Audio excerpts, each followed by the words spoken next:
The doors of the Fairfield County Courthouse opened, and the sound of Sergeant Thomas Reed's steady steps echoed through the room. Holding the leash of his partner, Coda, a German shepherd with impeccable posture, Thomas moved confidently, guided by the loyal dog at his side. The room fell silent as people noticed that the officer was blind. But more than curiosity, the air was filled with murmurs of doubt and disbelief. Judge Allen Hensley, known for his sharp tongue and biting humor, wasted no time. "Well, this is unusual. Let me guess.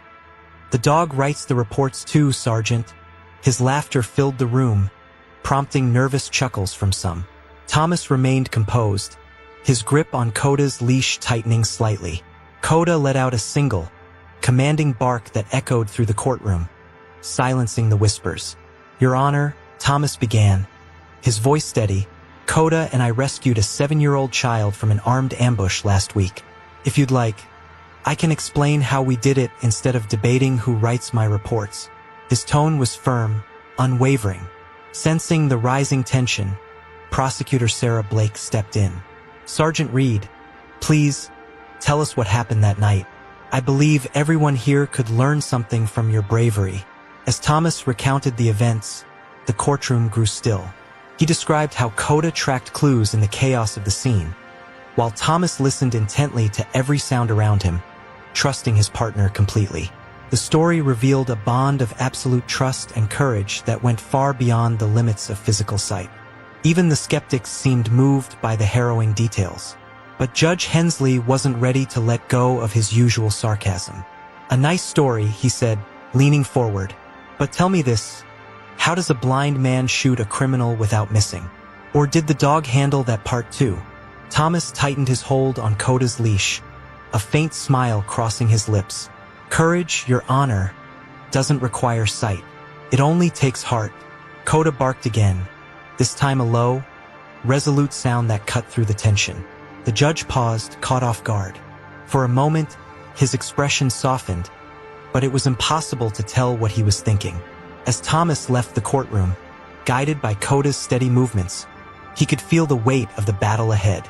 Respect wasn't won in a single day, and he knew this was just the beginning of proving himself to those who refused to see beyond his disability. But as always, Coda was by his side, ready for whatever came next. Are you enjoying this amazing story?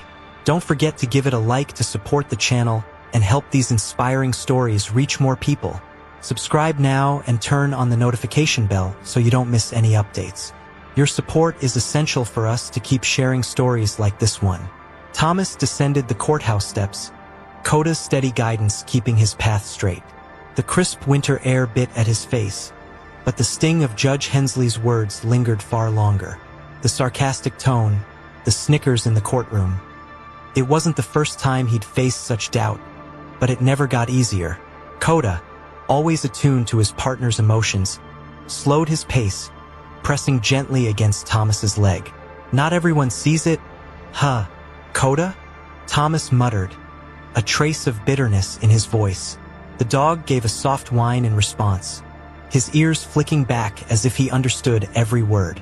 Thomas reached down, brushing his fingers through Coda's fur. "It's all right, buddy. We've been through worse." But deep down, Thomas couldn't shake the judge's dismissive attitude and the unspoken challenge it carried. "Sergeant Reed," a voice broke through his thoughts. Turning his head slightly, Thomas recognized the confident tone of Sarah Blake, the prosecutor. Her quick steps echoed on the pavement as she caught up. "Do you have a minute?" she asked, her breath visible in the cold air. Thomas stopped, Coda standing alert at his side. "I'm guessing you're not here to tell me Hensley's suddenly a fan," Thomas said dryly. Sarah gave a small chuckle. "Not quite," she replied, "but I do want to say what you did in there was impressive. The way you stood your ground, that takes guts." She paused, her tone softening. "But you know Hensley's not done with you. He's going to push, and he won't stop until he finds a crack." Thomas let out a slow breath. "He can push all he wants. I've spent my entire career proving myself. To people who see the badge before the man, the blindness before the skill." He adjusted his grip on Coda's leash, the subtle movement a sign of his resolve. Hensley's just another obstacle. And I don't back down from obstacles. Sarah studied him for a moment, her expression unreadable. I believe you, she said quietly. But just so you know, if you need someone in your corner, I'm here. For you and Coda. Her words were genuine, and Thomas nodded in appreciation, though his guard remained up. As Thomas and Coda turned to leave, Sarah stayed rooted to the spot, watching them disappear into the cold. There was something about the pair, a quiet strength that demanded respect. But she couldn't shake the feeling that Hensley had something in mind, and it wasn't going to be a fair fight. This was far from over. The next morning, Thomas arrived at the precinct, Coda trotting confidently by his side. The familiar sounds of ringing phones and hurried footsteps greeted them as they entered. But something was different. Conversations quieted as Thomas passed, and he could feel the weight of unspoken words hanging in the air. Coda's ears flicked, picking up on the unease around them, and he pressed closer to Thomas's leg. "Morning, Reed," said Captain Harris, his voice unusually neutral. Thomas could hear the hesitation behind the words. "Judge Hensley called me last night. He's requested you to testify in an ongoing case he's presiding over, a high-profile one." Thomas frowned, gripping Coda's leash tighter. "What case?" Harris hesitated before answering. "It's the Santiago trial. Organized crime. You and Coda worked on that case a few months ago, tracked their money laundering operations. Hensley wants you to testify about your involvement in locating key evidence." Thomas nodded slowly, but Harris continued, his tone more serious. "Reed, you should know. This isn't just about the case. Hensley's testing you. He thinks putting you on the stand will expose your limitations." Thomas's jaw tightened. He could feel the familiar surge of frustration bubbling beneath his calm exterior. "So, he's making it personal," Thomas muttered, more to himself than to Harris. "Fine. If he wants to test me, I'll show him what Coda and I are capable of." Coda barked once, a sharp, confident sound, as if agreeing with his partner's resolve. "Look, Reed," Harris said, lowering his voice, "I know you've got nothing to prove to anyone here, but Hensley's not just stubborn, he's calculated. He'll try to trip you up, maybe even discredit you. Just be ready." Thomas nodded, a determined set to his features. "I always am." As Thomas walked away, the room seemed heavier than before, the eyes of his colleagues following him and Coda. He knew what they were thinking. Doubt, curiosity, admiration, perhaps. But none of it mattered. The only opinion he cared about was the one he carried within himself and Coda's. With his partner at his side, Thomas felt unstoppable. But even he couldn't ignore the quiet warning in Harris's words. Hensley was waiting, and this time the stakes were higher. Thomas entered the bustling courtroom with Coda at his side, the air buzzing with tension. This wasn't just another trial. It was one of the biggest cases in years. The Santiago crime syndicate was notorious for their ruthlessness, and Thomas's work with Coda had been pivotal in uncovering evidence that led to the indictment. But he knew this trial wasn't just about justice. It was Hensley's stage, and Thomas was the main act. Judge Hensley sat at the bench, his expression unreadable, though there was a flicker of something in his eyes. Amusement, maybe. Thomas stood in the center of the room, Coda at attention by his side. The room was packed with lawyers, jurors, and spectators, their eyes darting between the blind officer and his K9. Hensley tapped his gavel lightly. "Sergeant Reed, please approach the witness stand. And don't worry, we'll find a spot for your partner." The remark earned a few quiet laughs, but Thomas didn't flinch. Coda stayed calm, his steady presence grounding Thomas as he walked confidently to the stand. Sarah Blake, seated with the prosecution team, watched with a mixture of concern and pride. She could see the subtle smirk tugging at the corner of Hensley's lips and knew this was going to be more than just testimony. It was a calculated attempt to undermine Thomas. As Thomas took his seat, Coda sat at his feet, his ears alert. The cross-examination began, and the defense attorney wasted no time. "Sergeant Reed," the man said, his tone sharp, "you claim that your dog, Coda, tracked the evidence that led to this trial. But how can you verify what he found, given your condition? The word condition hung in the air like a veiled insult. Thomas straightened. Coda is trained to alert me when he detects a target. His signals are clear and precise. I don't need to see to understand his cues. It's called trust and teamwork. The defense attorney pressed further, his voice dripping with skepticism. And yet, without sight, how can you confirm that your teamwork didn't lead to mistakes? Aren't you just relying on instinct and luck? The room grew tense, all eyes fixed on Thomas. He paused for a moment, letting the question linger. Then he leaned forward slightly, his voice calm but resolute. Instinct and luck don't save lives. Training, discipline, and a bond built on trust do. Coda and I have been through situations most people can't imagine. We've proven ourselves time and time again, and this case is no different. The evidence speaks for itself. As his words echoed in the silent courtroom, Coda barked once, sharp and commanding, as if to say he agreed. Even Hensley's smirk faltered, but Thomas knew the judge wasn't done with him yet. The next morning, Thomas arrived back at the courthouse with Coda, the weight of the previous day's grilling still heavy on his mind. He had held his ground against the defense attorney, but he knew Judge Hensley wasn't satisfied. As Thomas entered the courtroom, he felt a strange energy in the air, a sense that something unexpected was coming. Coda, ever perceptive, let out a low rumble of unease, his body tensing against Thomas's leg. "All rise," the bailiff called as Hensley entered. The judge took his seat, his eyes landing on Thomas with a look that sent a clear message. Today was going to be different.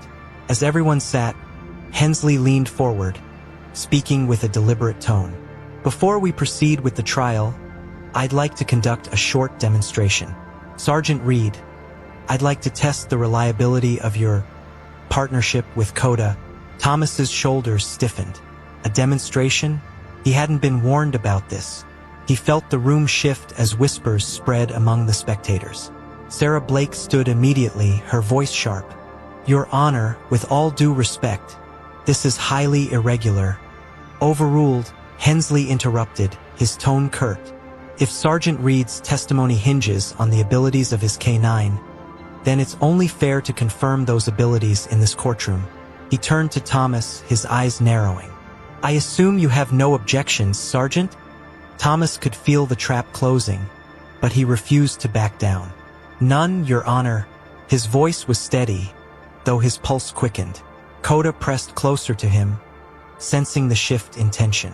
Whatever Hensley had planned, Thomas knew he and Coda would face it together. The bailiff stepped forward, holding a small satchel in his hands. "This contains a decoy scent," he announced. "We've placed it somewhere in this courtroom. Let's see if Coda can locate it." The challenge wasn't unreasonable. Coda had performed similar tasks countless times. But the stakes felt different here, with every eye in the room watching, waiting for a mistake. Thomas knelt beside Coda, running his hand over the dog's head. "All right, buddy, you know what to do." With a simple command, Coda sprang into action, weaving through the room with his nose low to the ground. The courtroom was silent, the only sound the soft clicking of Coda's claws against the floor. Thomas stood still, trusting completely in his partner. But in the back of his mind, a question lingered. Why did this feel like more than just a test? What do you think about this unexpected moment in the courtroom? Do you believe the judge is being fair by requesting this demonstration? Or is it a way to put extra pressure on Thomas and Coda? Share your thoughts in the comments below. All eyes were on Coda as he moved methodically through the courtroom, his nose sweeping low to the ground. The spectators leaned forward in their seats, captivated by the scene unfolding before them. Judge Hensley sat back with a smug expression, his fingers drumming lightly on the bench. Thomas, standing still, felt the weight of the moment. He couldn't see Coda's movements, but he could hear them, soft, deliberate, purposeful. "Take your time, Coda," Thomas murmured under his breath. His partner wasn't just searching for a scent. He was carrying the burden of proving their bond to a room full of doubters. The silence was deafening, broken only by the occasional creak of the wooden floorboards as Coda worked. Suddenly, Kota stopped near the back of the room. He froze, his ears pricking forward, then barked sharply once.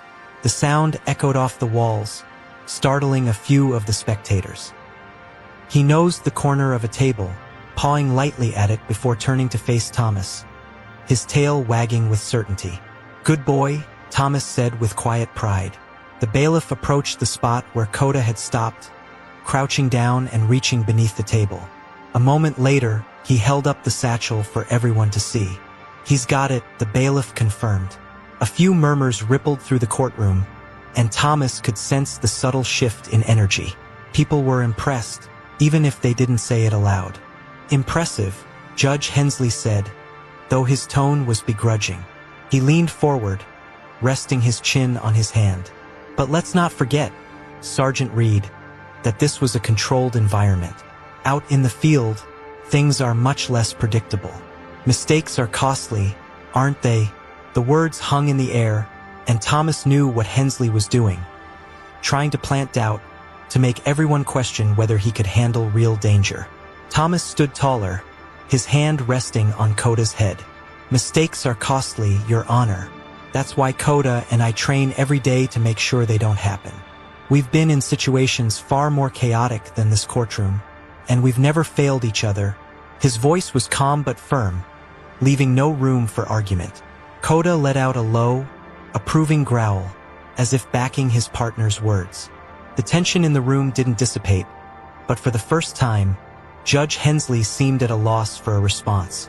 The battle wasn't over, but Thomas had just won this round. Thomas exited the courthouse with Kota by his side, the crisp winter air filling his lungs as he tried to shake off the tension of the day. The demonstration had gone exactly as he'd expected.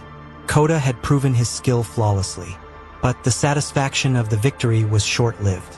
Hensley's words still echoed in his mind, carrying a weight that was hard to ignore. Out in the field, things are much less predictable.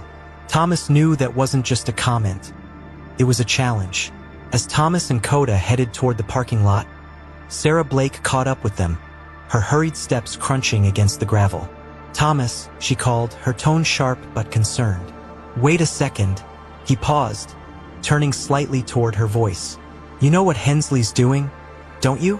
Thomas nodded, his expression calm but his jaw tight. "Yeah. He's testing me, trying to make me crack in front of everyone. The demonstration wasn't about Kota, it was about me. He wants me to fail, Sarah." His voice was low, steady, but there was an undercurrent of frustration. Sarah folded her arms, her eyes narrowing as she glanced back toward the courthouse. "He's not done with you, Thomas. I've seen him pull stunts like this before. He's going to push until he finds something to use against you, whether it's in this case or the next. He doesn't believe someone like you belongs in the field, and he'll do whatever it takes to prove that." Thomas sighed, running a hand over Kota's head. "Then let him try," he said firmly. "I've spent my whole career proving people like him wrong. I won't stop now." He gave Kota's leash a slight tug, signaling it was time to move. But as they walked away, Sarah's words stayed with him. She was right, Hensley wasn't done. Later that evening, as Thomas sat in the quiet of his small apartment, Kota lying at his feet, his phone buzzed on the table. Picking it up, he heard Captain Harris's familiar voice on the other end. "Reed, we've got a new development on the Santiago case," Harris said. "One of their top guys is talking, but there's a catch. They want you and Kota to lead the raid to retrieve the remaining evidence. Tomorrow night. You in?" Thomas didn't hesitate. "We're in," he said. But as he hung up the phone, he couldn't help but think of Hensley. Would this be the unpredictable chaos the judge had warned about? Would this raid be his chance to prove his worth? Or the perfect storm Hensley was waiting for? The cold wind whipped against Thomas's face as he stood outside the abandoned warehouse on the outskirts of town. The Santiago Syndicate's remaining operation was rumored to be inside, along with the evidence needed to dismantle their network for good. Thomas gripped Kota's leash tightly, feeling the tension in the air. Around him, the SWAT team murmured in low voices, checking their gear and preparing for the raid. Kota stood alert at his side, his ears perked and eyes scanning the darkness ahead. "Reed," Captain Harris said, stepping up to him. You and Kota will lead the team in. We've got reports of armed guards inside, so stay sharp. If this gets messy, pull back and let us handle it." Harris's voice was calm but firm, and Thomas could tell the captain was worried. He knew the risks, but there was no room for doubt. Thomas crouched down beside Kota, running a hand over his partner's head. "You ready, buddy?" Kota let out a low growl, his muscles tensing in anticipation. "All right then, let's do this." As Thomas stood, he felt the familiar rush of adrenaline. This wasn't just a mission, it was his chance to prove, once again, that he and Kota were more than capable. The team moved in, the crunch of their boots muffled by the soft dirt. Thomas led the way, Kota guiding him with precision through the maze of crates and machinery that littered the warehouse floor. The air was thick with the scent of oil and rust, but Kota's nose was focused, searching for something more dangerous. Suddenly, Kota froze, his body stiffening as he let out a quiet whine. "What is it, Kota?" Thomas whispered, his hand tightening on the leash. Kota's head tilted toward a stack of crates, and Thomas signaled for the team to stop. He could hear faint voices on the other side, followed by the distinct click of a gun being loaded. The tension in the air was palpable. "We've got movement," Thomas said softly into his radio. "Stay low and be ready." As the team spread out, Kota began to growl, his warning low but unmistakable. The voices grew louder, and Thomas knew they were out of time. "Go," he ordered, releasing Kota's leash. The dog shot forward like a bullet, disappearing into the shadows.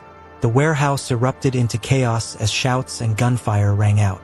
Thomas moved quickly, his focus razor-sharp, trusting Kota to do what he did best. This was the unpredictable moment Judge Hensley had warned about, but Thomas didn't care. He and Kota were ready. The warehouse was a blur of noise and motion, every sound amplified in Thomas's mind. He could hear the rapid footsteps of the SWAT team spreading out, the sharp cracks of gunfire cutting through the air, and the echo of shouted commands. But his focus was on Kota. Somewhere in the chaos, his partner was doing what he was trained to do: tracking, disarming, protecting. Every instinct told Thomas to follow Kota, but he couldn't see him. All he had was trust.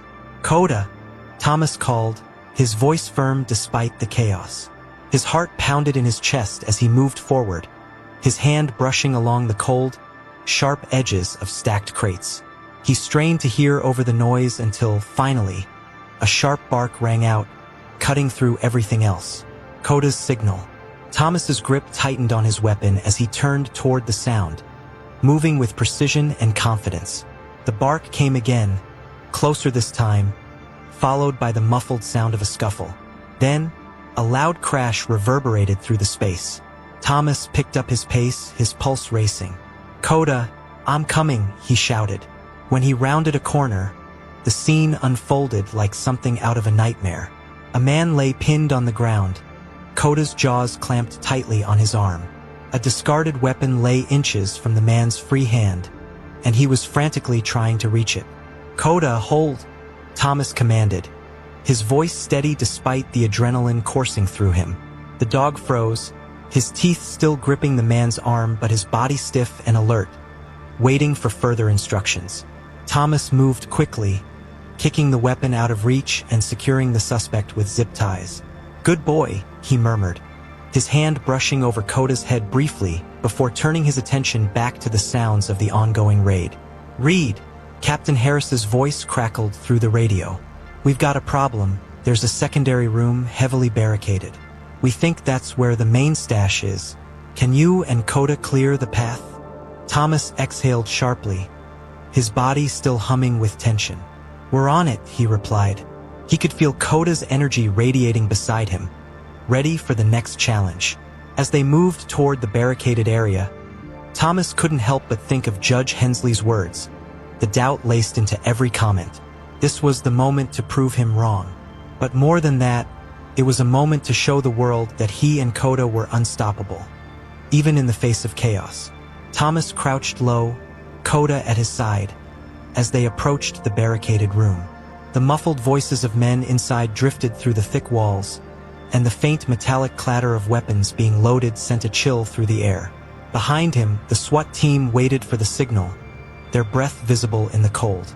But Thomas knew this was on him and Coda, breaking through, clearing the path, and proving once again that they were more than capable. Coda, search, Thomas whispered, releasing his partner.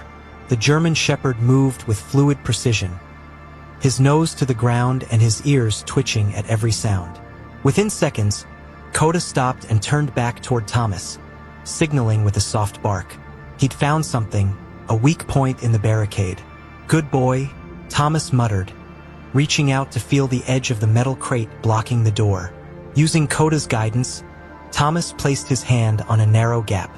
He could feel the faint draft of air leaking through, and the sound of movement on the other side grew louder. "They're in there," he whispered into his radio. 3, maybe 4. He tightened his grip on his weapon, then gave the command. "Coda, back." The dog retreated, his body low and ready. Breaching in 3, 2. The door exploded inward as the SWAT team stormed the room. Chaos erupted immediately, shouts, the sharp crack of gunfire, and the deafening thud of footsteps on concrete.